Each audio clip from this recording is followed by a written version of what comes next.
오늘은 좀 특별한 안식일입니다. 왜 그렇습니까?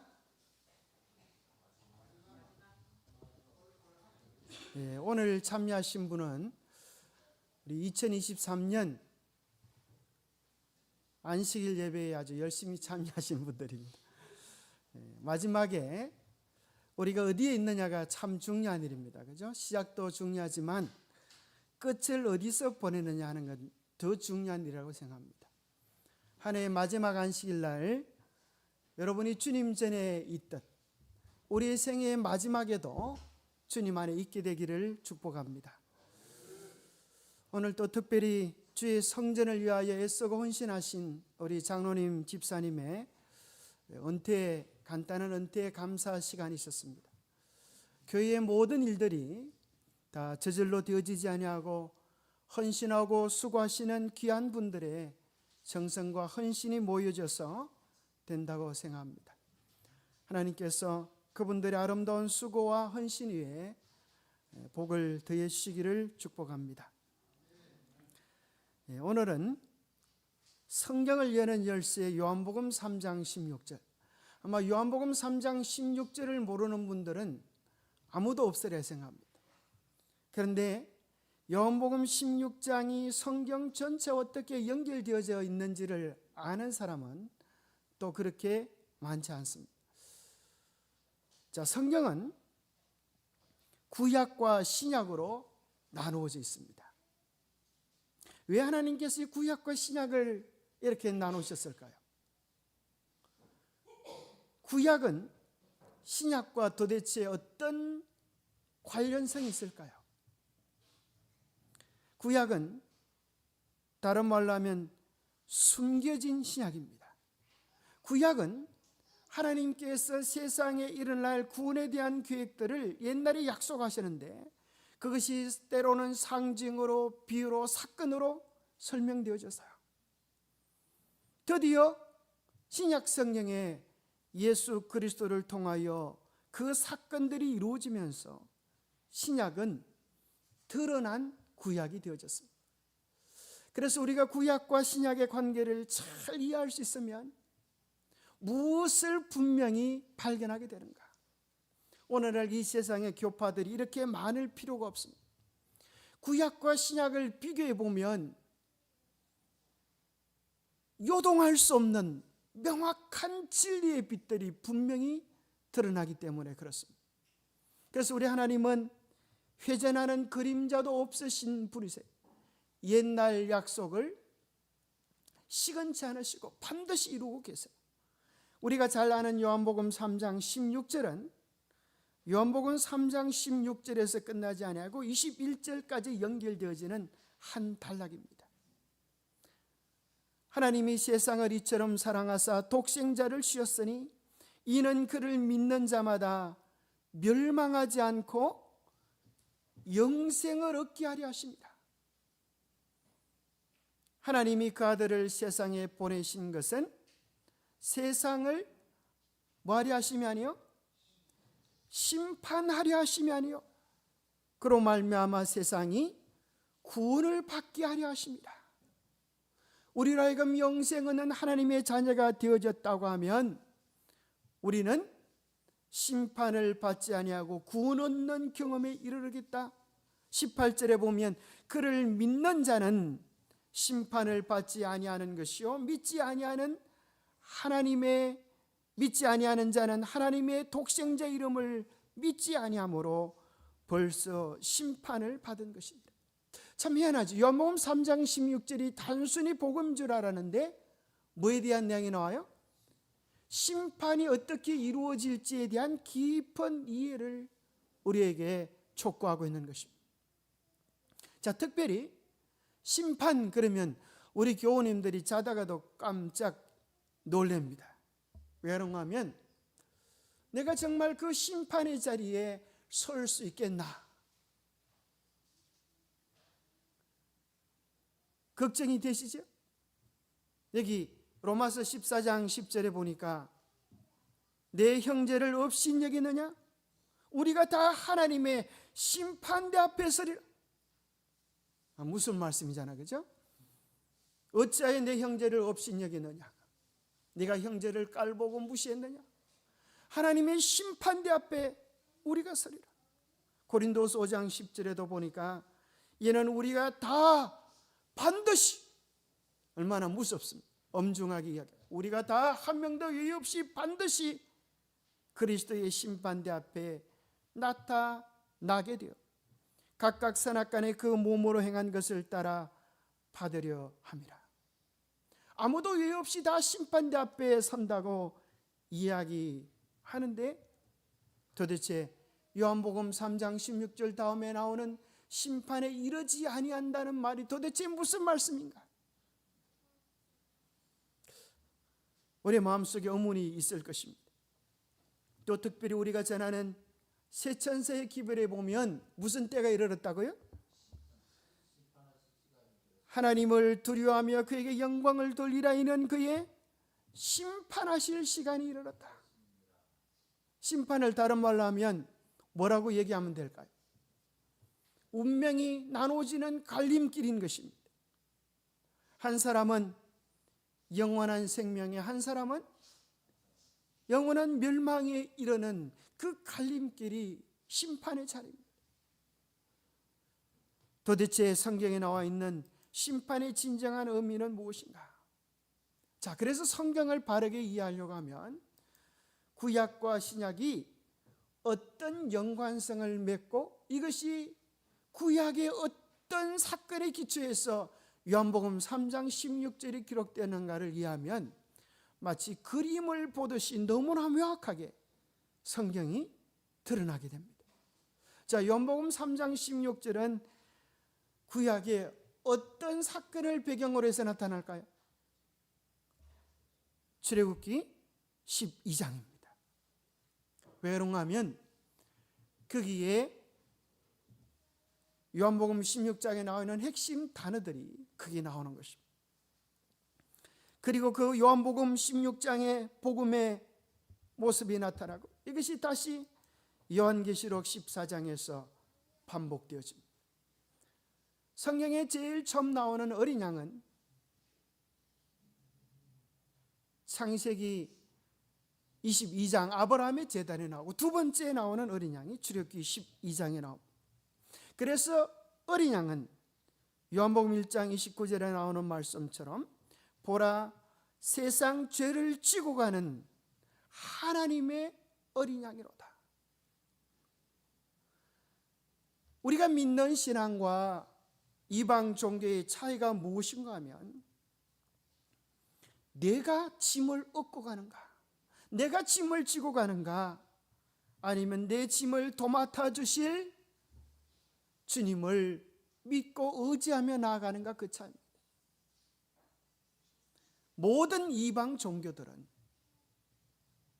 자기가 지고 가야 합니다. 자기가 자기 스스로 그 죄값을 지고 가야 합니다. 죽을 때에 선과 악의 무게를 달아서 지은 죄값을 자기가 감당해야 합니다. 이 세상의 모든 종교들이 그와 같습니다. 중국에 가면 도교라고 하는 종교가 있는데 이것이 일반 종교의 시작이라고 해요. 거기 보면은 큰 산을 이렇게 만들어놨는데 굴들이 있어요. 그 굴들에 들어가 보고 제가 깜짝 놀랐습니다. 왜 그런가 하면 지옥을 조각해 놨는데 톱으로 막 몸을 썰고 아주 막 피가 철철 흐르는 그런 모습으로 만들어 놨어요. 결국 죄값을 자기가 감당해야 된다는 거예요. 업보를 자기가 짊어져야 된다는 거예요. 그런데 우리에게 있어서 정말 놀랍고 감사한 사실은 우리의 죄를, 우리의 모든 죄를, 우리의 모든 업보를 대신 짊어지고 가실 어린 양이 있다는 거예요. 여러분, 이보다 더 기쁘고 놀라운 소식이 어디 있어요? 창세기 22장 7절에 보면 이삭이 아브라함에게 이야기합니다. 불과 나무는 있거니와 번제할 어린 양은 어디 있나이까? 번제할 어린 양은 어디 있나이까?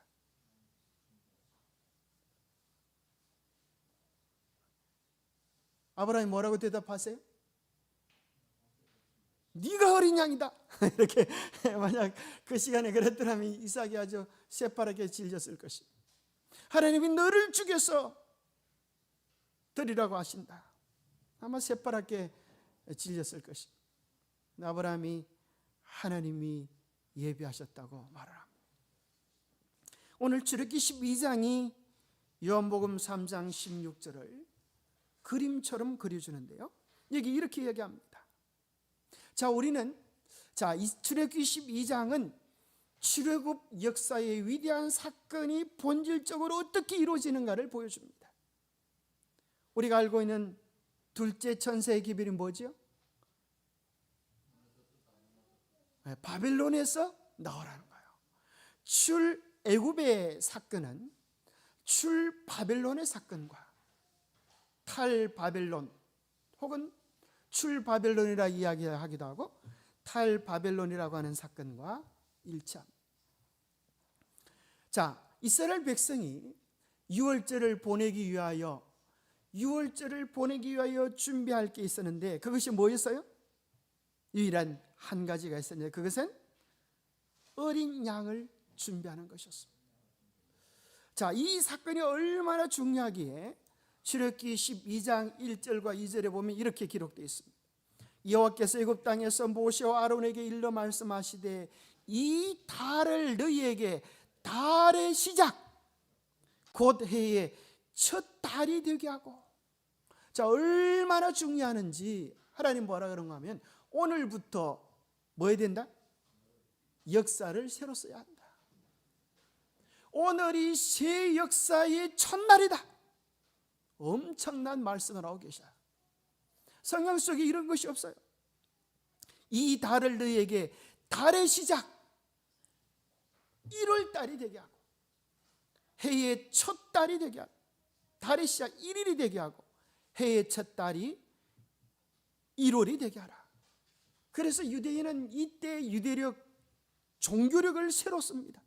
이때를 시작으로 해서 새로운 역사 1월 1일이 시작이 됩니다. 그런데 또 신기하고 놀라운 것은 왜 옆에 달의 그림이 그려져 있던가? 하나님이 실제로 이 구속 사역의 의미를 깊게 하기 위하여 그냥 생짜배기로 이 달이 오늘이 1월 1일이다 이렇게 하지 않으시고 유대 종교력과 이 달의 력, 음력은 연관이 있습니다. 그래서 그 전날이 사기였어요.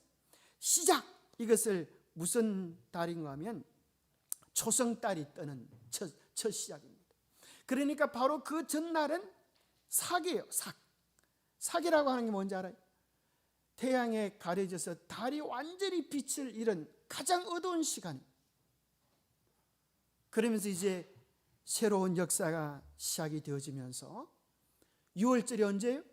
그 달 14일에. 그래서 그 다음 날이 보름입니다. 가장 밝은 때로 구속의 역사가 밝히 들리지게 하는 놀라운 섭리가 있습니다. 그래서 여러분들이 달을 보면 초승달도 손톱달, 금음달도 손톱달. 그 초승달과 금음달을 구분하는 게 왼쪽 엄지는 초승달, 오른쪽 엄지는 금음달 이렇게 하면 돼요. 달을 보고 이쪽이 초승달을 왼쪽 엄지를 닮아나 오른쪽 엄지를 닮아나 해가지고 초승달, 금음달을 여러분 생각해 볼 수 있습니다. 하나님께서 이 하늘의 천체까지 동원하셔서 구속의 역사를 우리에게 각인시켜 주시는데요. 준비해야 될 것은 어린 양을 준비하는 것입니다. 그리고 언제 그 양을 준비한다고요? 너희는 이스라엘 온 회중에게 말하여 이르라. 언제요? 이달 열흘에. 자, 이달 열흘에 1월 10일 날 이렇게 준비하라고 하십니다. 실제로 유대인들은 6월절을 위하여 양은 언제 죽는데? 14일에 죽는데 4일 전에 어린 양을 준비했습니다. 그런데 놀라운 일은 예수님이 십자가에 달려 죽으실 때에 유월절 어린 양으로 죽으십니다. 그런데 언제 대제사장 가야바가 예수님을 죽이려고 작정하는가 하면 이렇게 말합니다. 당신들은 아무것도 모르고 한 사람이 백성을 위하여 죽어서 민족 전체가 망하지 않는 것이 당신에게 유익하다는 것을 생각하지 못하고 있어? 이날부터는 그들이 예수를 죽이려고 모이하니라. 요한복음 11장에 나와 있는 이 날이 니산월 10일, 바로 양을 준비하여 죽이려고 준비한 바로 그때라고 하는 것입니다. 그리고 그의 대제사장이 그 말을 하는 것입니다. 제사장이 양을 잡기 위하여 준비하는 그 정확한 날에 예수님이 유월절 양으로 준비되어집니다. 그런데 유월절 양은 아무 양이나 되어지는 것이 아니라 반드시 조건이 있었습니다. 그 조건이 무엇이었어요? 어린 양은 흠없고 1년 된 수컷으로 하되, 그렇게 나와 있습니다. 1년 된 수컷이라고 하는 것은 그 양이 아주 가장 건강하고 좋을 때를 이야기하고, 흠없고 하는 것은 양이 뭐가 없는 거예요? 어디 고장 나거나 병이 든 양은 속죄 양으로 자격이 불충분했습니다. 우리 교인들이 가장 무서운 소리가 뭔가 하면 흠없고 점없다고 하는, 흠없고 점없는 사람 손 한번 들어보세요. 그럼 다 불합격이잖아요. 흠없고 점. 그런데 우리가 기억해야 될 사실은 흠없고 점없는 이라고 하는 그 원형적 표현을 우리는 어디서 발견하게 돼요? 출애굽기 12장 어린 양에게서 발견하게 됩니다. 흠없고 점없지 않은 사람이 사람 중에는 아무도 없어. 이 용어는 우리를 위한 속죄 양 되시는 그리스도에게 대하여 쓰는 용어입니다. 골로새서 1장 22절에 보면 흠없고 책망할 것이 없는 자로 우리를 세우고자 하셨어요. 또 베드로전서 1장 19절에도 흠없고 점없는 이라는 표현이 나와요. 또 히브리서 9장 10절에도 14절에도 흠없는 이라는 표현이 나오는데, 그 표현들은 다 누구와 더불어서 이야기해요? 어린 양 되시는 예수 그리스도의 죽음과 더불어서 흠없고 온전한 제물에 대해 이야기가 나옵니다. 이 말씀은 구체적으로 요한계시록 14장 5절에 보면 이 14만 4천인에 대하여 표현하기를 흠이 없는 자들이라 라는 표현이 나와요. 그래서 이 표현은 그들이 정말 행위 속에서 흠도 점도 없는 자들을 이야기하기보다 그리스도의 보혈의 은혜가 그들을 감싼 새로운 영적 구원받은 하늘 백성이라고 하는 사실을 이야기합니다. 그리고 이달 열나흘 날까지 간직하였다가 해질 때에 이스라엘 중에서 그 양을 잡고, 여기 보면 양을 잡는 유월절 날짜가 나오는데 종교력 14일, 예수님이 놀랍게도 종교력 14일 날 돌아가셨는데, 성경은 더 놀랍게도 양이 죽을 때를 이야기합니다. 언제요? 해질 때라고 되어져 있는데, 이 해질 때라고 하는 것은 히브리 말로 벤 하르바임인데 정확히 오후 3시를 가리키는 시간이에요. 그래서 역사학자인 요세푸스는 그 당시 1세기경에 오후 3시경에 어린 양을 드리는 것이 그 시대의 관습이었다라고 기록해 줍니다. 바로 양을 잡는 그 정확한 시간에 우리가 마태복음 27장 45절에 보면 낮 12시부터 오후 3시까지 온 땅이 어두워졌다. 오후 3시쯤에 예수님은 다시 큰 소리를 지르시고 숨을 거두셨다. 정확한 그 시간에, 어린 양이 죽는 그 시간에 예수님께서 유월절 어린 양으로 죽으시는 것입니다.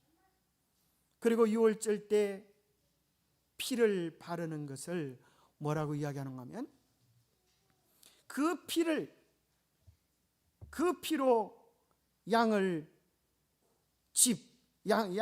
피를 문 좌우 설주와 임방에 바르고, 문 좌우 설주와 임방에 바르도록 그렇게 했습니다.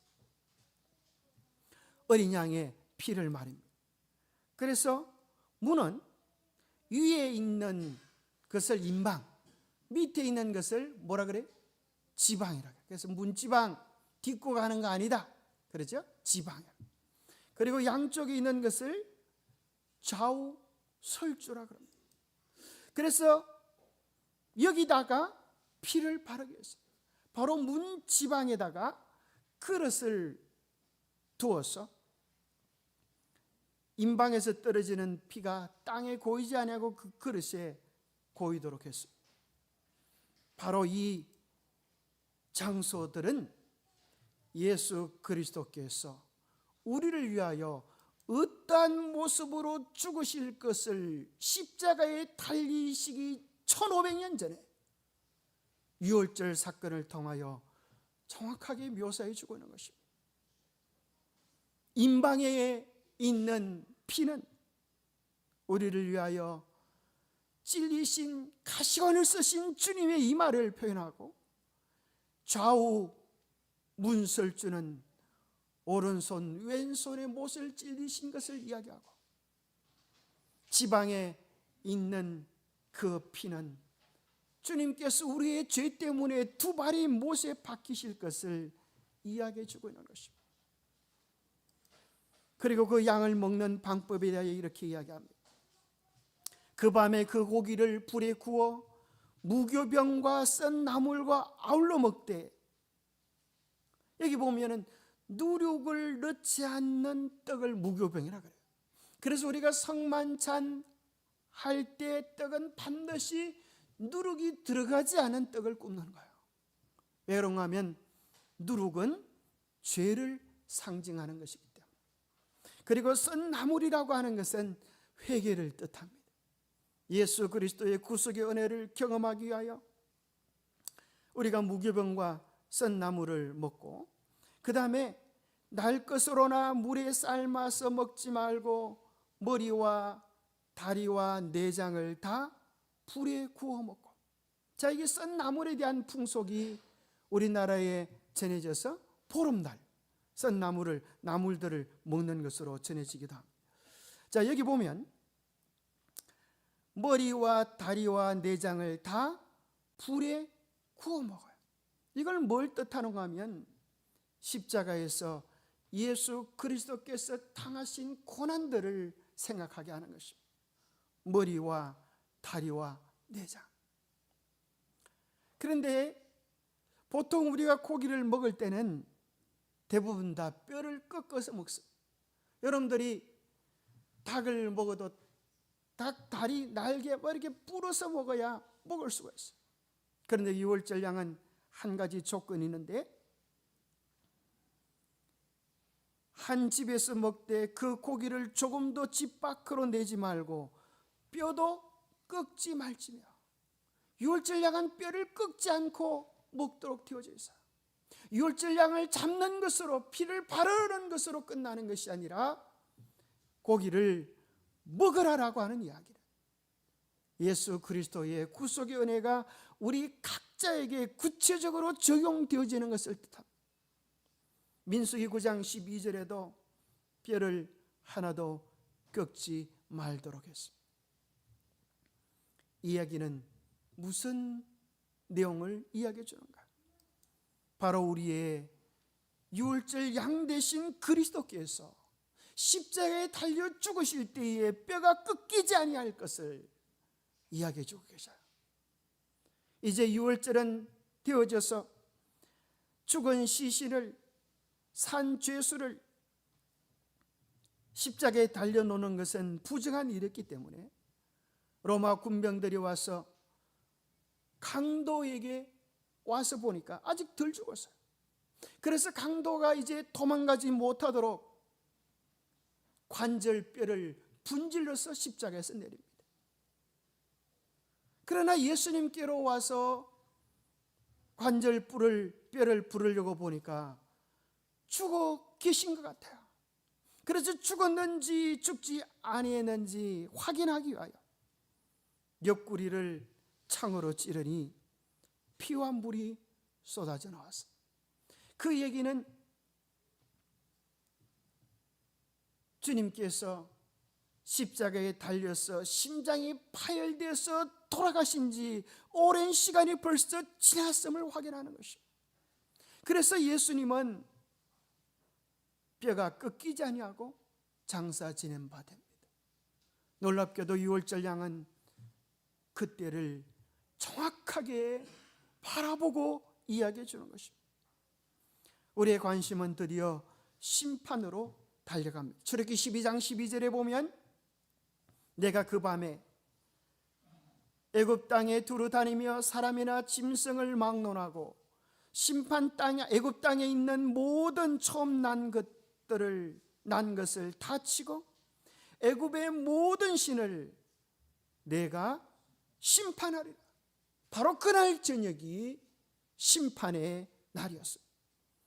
그래서 하나님께서 말씀하셔요. 사람이나 짐승을 막론하고 애굽 땅의 모든 신을, 모든 것들을 내가 심판하겠다.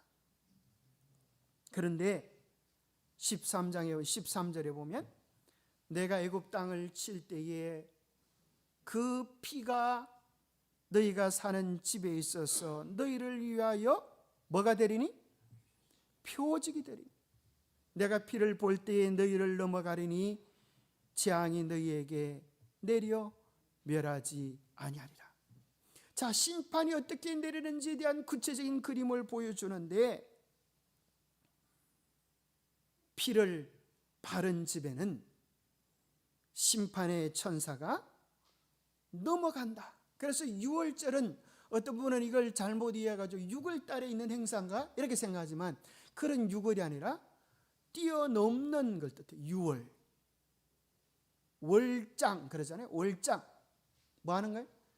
담을 뛰어넘는 일치월장 그러지 않습니까? 그래서 6월은 심판의 천사가 피가 있을 때에 뛰어넘는 것이다. 그러면 뭐가 있어야 뛰어넘어요? 재앙이? 피가 있어요. 어린 양의 피가 있어요. 여기 나오는 표적이라고 하는 단어는 표시, 표징, 징조, 표적, 그 다음에 인침의 의미를 가지고 있습니다. 이것이 어디에 사용되어지는가 하면 무지개 언약을 할 때 무지개를 표징으로, 아브라함에게 할례를 통하여 너는 구원받은 하나님의 자녀다라고 말할 때 할례를 언약의 표징으로 삼으셨어요. 그리고 여리고가 멸망되어질 때에 라합 집에 들여온 붉은 줄이 이 집을 멸망하지 아니할 구원해야 될 표징으로 삼은 것입니다. 안식일도 언약의 한 표징으로 삼게 되죠. 그래서 로마서 4장 11절에 보면 그 할례의 표를 받은 것은 무할례시의 믿음으로 된 의를 뭐한 것이다? 인친 것이니 할례가 바로 이는 내 백성이다라고 하는 하나님의 표로 인친 것이다. 계시록 7장 1절부터 3절에 보면 천사가 내 모퉁이에 선 것을 보니 사방의 바람을 붙잡아 바람으로 하여금 땅에 불지 못하게 하라. 언제까지요? 우리가 우리 하나님의 종들의 이마에 인치기까지 재난이 와서는 아니 된다 그럽니다. 인침이란 무엇인가? 표징이란 무엇인가? 그날 심판이 왔지만은 피가 있는 집에는 어떻게 합니까? 넘어가는 것입니다. 그래서 구원을 얻는 것입니다. 그래서 영생을 얻는 것입니다. 하나님이 세상을 이처럼 사랑하사 독생자를 주셨어요. 이는 저를 믿는 자마다 멸망하지 않고 영생을 얻는 역사가 출애굽 속에서 그림처럼 보여지는 것입니다. 이후에 너희 자녀가 묻기를 이 예식이 무슨 뜻이냐거든 너희는 이르기를 이는 여호와의 유월절 제사라. 이스라엘 집을 넘어서 우리 집을 뭐 하셨다고요? 구원하셨나니. 구원이 도대체 무엇인 것을 그림처럼 명확한 사건을 통하여 보여주시는 것입니다. 구원은 신학적으로 복잡한 개념이나 이론이 아닌 것입니다. 피를 보고 넘어가는 것입니다. 멸망치 않고 구원이 이르러 오는 것입니다. 한번 그날 저녁을 한번 생각해 보십시오. 밤중에 여호와께서 애굽 땅에서 모든 처음 난 것 곧 왕위와 왕위에 앉은 바로의 장자로부터 옥에 갇힌 사람의 장자까지와 가축의 처음 난 것들을 다 치심해 죽임을 당하지 아니한 집이 하나도 없더라. 왕도 피해갈 수 없는 것입니다. 애굽 왕 바로가 그의 장자의 시체를 부둥켜 안고 통곡하는 것입니다. 애굽의 모든 사람들이 그 집에 죽은 장자의 시신을 붙잡고 통곡하는 것입니다. 심지어 짐승까지도 장자가 죽는 통곡하는 일이 일어나는데, 통곡의 소리가 들리지 않는 집은 어느 집밖에 없어요? 어느 집밖에 없어요? 이제 우리가 질문해야 될 것이 이것입니다. 애굽의 장자는 다 죽었는데 피 뿌린 집은 어떻게 되었나? 왜 이 사람들은 구원을 받았나? 만약에 이 옆집 사람이 자기 아들이 죽은 이 사람이 항의할 수 있다고 하면, 이렇게 항의하면 어떻겠습니까? 나는 저 옆집 사람보다 더 착하게 살았는데 왜 우리 집은 멸망받고 저 사람은 구원받나요? 이것이 이 세상의 수많은 교회들, 수많은 종교들이 기독교를 비난하는 거예요. 교회 다니는 사람보다 내가 더 선한데 왜 내가 멸망받고 저 사람은 구원받아야 됩니까? 온 세상을 심판하시는 하나님이 공의로우셔야 되지 않습니까? 그렇게 이야기를 하는 것입니다. 자, 그때 우리 하나님께서 뭐라고 대답하시면 좋을까요? 자, 여기에 대해 우리가 뭐라고 대답해야 할까요? 대답할 이유들을, 근거들을 우리는 가지고 있어야 합니다. 자, 이렇게 하나님께서 말씀하신다고 우리가 생각해 볼 수 있습니다. 어린 양의 피를 뿌리고 구원받은 집도 당연히 심판을 받아야지. 어떻게 심판을 받았나? 구원을 받았다고 해서 심판을 받지 아니한 것이 아니라 심판을 받았다. 장자가 죽어야 하는데 어린 양이 대신 죽었다는 거야. 이 집은 이미 심판을 받았구나. 어린 양이 대신 죽은 표시로 문에다 표시를 한 것이니 더 이상 죽을 필요가 없는 것입니다. 그것이 주님께서 구원받는 자들에게 주신, 어린 양을 개인의 구주로 영접하는 자들에게 주신 놀라운 역사적 사건인 것입니다. 예수님은 말씀하십니다. 내가 진실로 진실로 너희에게 이르노니 나는 양의 문이라. 내가 문이니 누구든지 나로 말미암아 들어가면 뭘 얻고요? 구원을 받고, 바로 그분은 자원문설주와 임방 피로 인쳐진 구원의 문이 되시는 것입니다. 그래서 예수 그리스도를, 그리스도의 보혈이 있는 사람은 심판을 안 받는 것이 아니라 그리스도의 보혈이 우리로 대신하여 심판을 받는 것입니다. 하나님이 그 아들을 세상에 보내신 것은 세상을 심판하려 하심이 아니요 그로 말미암아 세상이 구원을 받게 하려 하신 것입니다. 우리가 해야 할 유일한 것이 있는데 그것은 그날 밤에 아침이 되기까지 아무도 자기 집 문 밖에 나가지 않는 것이 중요한 것입니다. 그것을 로마서 8장 1절은 이야기하기를 이제 그리스도 예수 안에 있는 자에게는 결코 정죄함이 없나니, 예수 그리스도 안에 있는 구원의 역사가 무엇인지 출애굽 12장은 그림처럼 우리에게 보여주는 것입니다. 이 역사의 막이 내려지기 전까지 우리는 그리스도 안에 깊이 안기게 되기를 간구합니다. 마지막으로 한 가지 중요한 얘기를 좀 드리면, 예수님이 십자가에 달려 돌아가신 곳이 어디예요? 골고다. 골고다는 아람어이고 라틴어로 말하면 갈보리입니다. 그 뜻이 뭐라고요? 해골이다 그래요. 자, 여기서 우리가 생각해 봐야 되는 것은 그 해골이 누구의 해골인가? 그거요. 골고다의 해골은 누구의 해골을 상징하는가?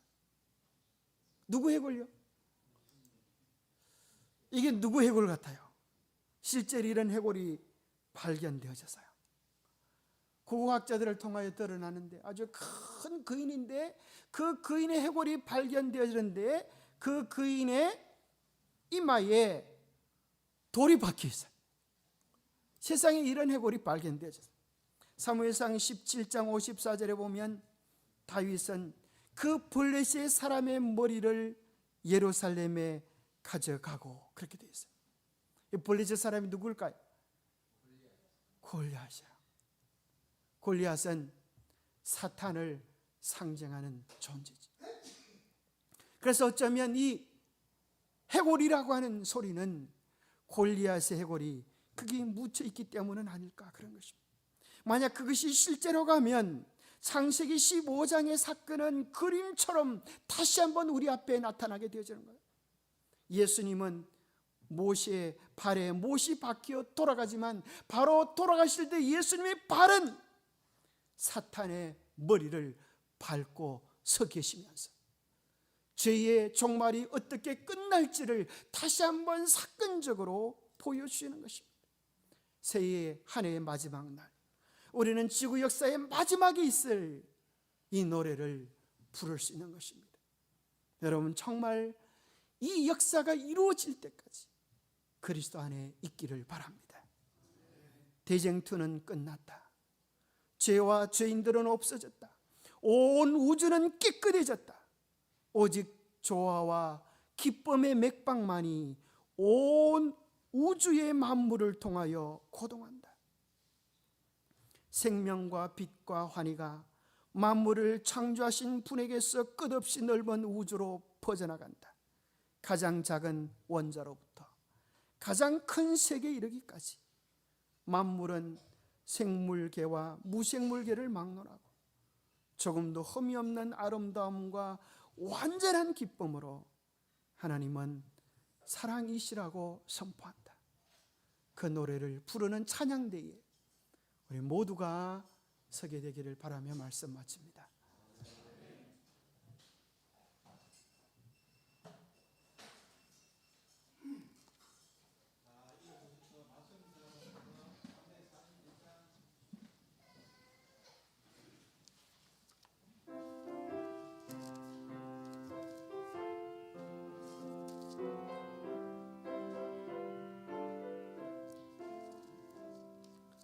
주 십자가에 달리시어 번제인 구속하셨으리.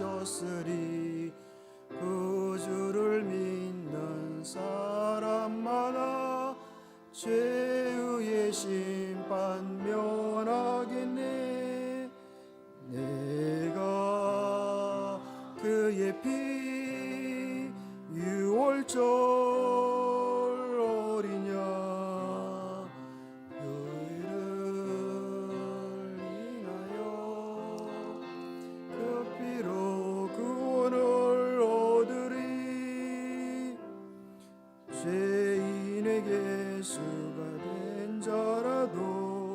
주 예수 너니 구하겠네.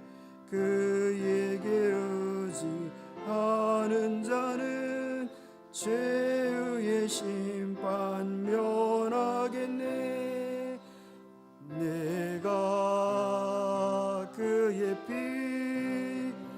유월절 어리냐 피를 인하여 그 피로 구원을 얻으리. 죄의 날이 곧 다가와 만 백성 모두 심판받네. 예수를 영접하는 자는 죄의 심판 면하겠네. 내가 그의 피 유월절 어리냐 피를 인하여 그 피로 구원을 얻으리. 그 신사랑 능력으로 주 예수를 위하시니 참되신 예수 믿는 자는 죄의 심판 면하겠네. 내가 그의 피 유월절 어리냐 피를 인하여 그 피로 구원을 얻으리. 하나님 아버지, 참으로 감사합니다. 우리가 구원을 얻게 되는 것은, 우리가 심판대 앞에 서게 되는 것은 우리의 잘난 행위가 아니라, 우리의 연약한 믿음이 아니라 그리스도의 보혈로 유월절 어린 양의 피로 서게 됨을 인하여 감사합니다. 주님, 우리로 하여금 주님의 십자가 밑에 부복하게 도와주시옵소서. 주님께서 우리를 위하여 어떠한 고난을 당하시는지를 바라보게 도와주시옵소서.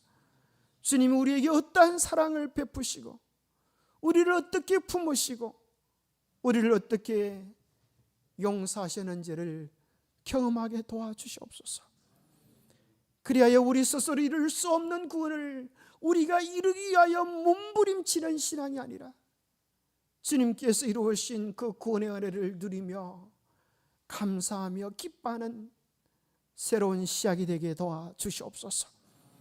그래야 우리의 마음속에 절망은 끝나고 두려움은 끝나고 불안은 끝나고 예수 그리스도의 사랑으로 구속의 은혜로 인하여 시작되어지는 새로운 새해, 새로운 시작을 쓸 수 있도록 도와주시옵소서.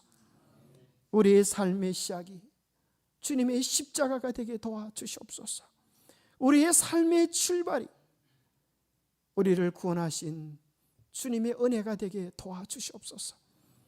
그리하여 이 놀라운 주님의 은혜를 힘차게 외치며 우리를 얽어매었던 애굽에서 새로운 출발을 할 수 있는 우리 모두가 되도록 복 주시옵기를 우리 주 예수 그리스도 이름 어지하여 간절히 간구하옵나이다.